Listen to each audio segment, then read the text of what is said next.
Hi, today I'm going to talk about what your favorite animal and how to protect our environment. Okay, my favorite animal for me, I think I like a dog because my home I paint one dog. His name is Mumu, so it's the most of my favorite. Okay, next, what's how to protect our environment.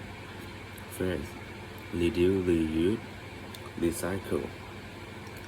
Cut down on what you throw away. Follow tree to conserve natural resource and landfill space. Second, shop buy less plastic and bring a reusable shopping bag.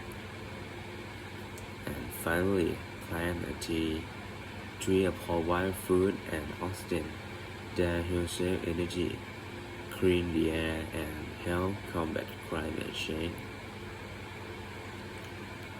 Today, I would like to end the presentation.